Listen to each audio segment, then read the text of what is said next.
MSNBC has canceled Mehdi Hasan show, which, in my opinion, was the best thing the network had going.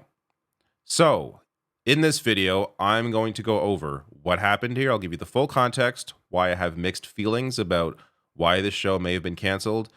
But one thing's for sure, Mehdi Hasan has been the clearest critic on MSNBC about the far right-wing Israeli government and the ongoing atrocities. This has been obvious throughout the past couple of months. He has been a very important voice, especially in the mainstream when it comes to covering this topic. So this does seem like a very interesting time to decide to cancel the show, despite the context that I will give you. So first, if you want to go to Mehdi Hasan show on Twitter or just search his name on YouTube, clips upon clips, fantastic segments, and great interviews. A lot of the interviews as well are, when it comes to guests that he disagrees with, can be adversarial. He challenges his guests, unlike a lot of hosts who just want the access, which also I think goes to, for any actual news organization, challenging guests would be an asset.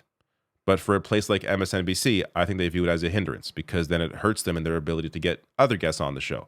So, mainstream press, whether it's MSNBC, CNN, Fox News, they're always in the game of access journalism, being very kind to their guests, regardless of how terrible those people are. Mehdi Hasan has been one of the few that's willing to buck that trend and actually challenge people on his show, and it's been fantastic to watch. But Semaphore here broke the story. Max Tanny, MSNBC cancels Mehdi Hasan's show. Going on right here, two people familiar with the move, which MSNBC privately announced to staff Thursday morning, told Semaphore that Hasan will become an on-camera analyst and fill-in host. The network plans to expand host Ayman Mohiuddin's weekend program to 2 hours to replace Hasan's show. Over the past several years, Hasan became a cult favorite online for his tough interview style and impassioned monologues, but these never translated to ratings successes on the weekends or during fill-in appearances on primetime shows. So Semaphore is generally a very reliable outlet. I trust. I don't have the ratings in front of me. I don't have access to them, but I trust their opinion here, or the data they apparently have, saying that MSNBC has been struggling on the weekends, which we'll get to in a second here as well. So I'm sure this factors into it, that they want to mix things up, see what else they can do. But this also goes to the issue generally with how cable news operates. It's all about the ratings, as opposed to valuing what is actually important, and that is, who are these people that we're putting on air that are telling people the news? That are they able to tell are they able to give people news in a way that may be hard to find elsewhere, or are they able to present in a way that really discusses and captivates people and really educates the audience? Or is it just all about the ratings? Because look, I'll do videos. I've done many videos on Israel, for example, that don't do very well, but I still do videos on it, on the conflict, because they're important. It's important, I think, for me to cover it. So MSNBC, a place like that, of course they're covering that issue, but they're not always going to give you the perspective. They're not always going to prioritize the objective reporting. They're not always going to prioritize a challenge of power. They're going to prioritize ratings. And that goes to how they present the information.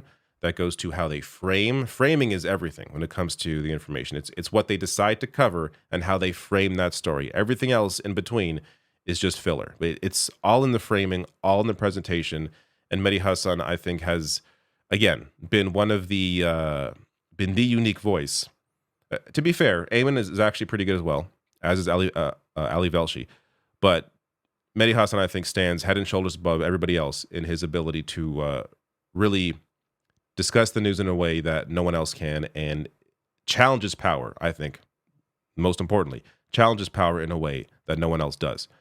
But this gets to, as well, all the context, because it isn't just Mehdi Hasan's show. It's the entire weekend is being scrambled up. So the changes, which will take effect on January 13th, so it's not an immediate cancellation, will alter almost every hour of the weekend, where MSNBC has apparently struggled in the ratings for years through a series of lineup revamps. So they have a new show called The Weekend with Alicia Menendez, Simone Sanders Townsend, and Michael Steele. And because of that, they also canceled Sanders Townsend and Menendez's show. I'm not as familiar with Menendez, but Simone Sanders is I mean, as standard Washington news as they come. So it's not like they canceled her show because she's being too critical of power or too critical of Israel. So this goes to a whole revamping of the entire weekend. But to me, this also goes back to, what do you prioritize? Are you simply focused on the ratings, or do you understand how much of an asset someone like Mehdi Hasan is? And even if he is struggling in the ratings, maybe move him around, maybe give him a different slot, maybe give him a primetime slot in during the week. Like, that's, if you value news, then you would understand how important Mehdi Hasan is to your network. But because they're canceling his show and just now using him as a fill-in host and an occasional guest, to me that shows me that MSNBC is not valuing the asset that they have. So they also moved Jonathan Capehart's show to a different time slot. Yasmin Vesuvian, her show will end. She will continue as a national reporter for MSNBC. And Alex Witt will expand to 3 hours. Ali Velshi, again, who I mentioned earlier, also one of the solid hosts on the network, is staying where he is and hosts 4 hours on the weekend. So this is why I'm torn on the reasoning behind this. Even though, again, if you valued Mehdi Hasan or understood his value, you'd keep him in some kind of show or in his own show. But because they are keeping Ali Velshi where he is and they're expanding Ayman to an extra hour, this isn't strictly about the perspective that these hosts are offering. Because if it was, they would get rid of Velshi, Ayman, and Mehdi Hasan, and they're not doing that.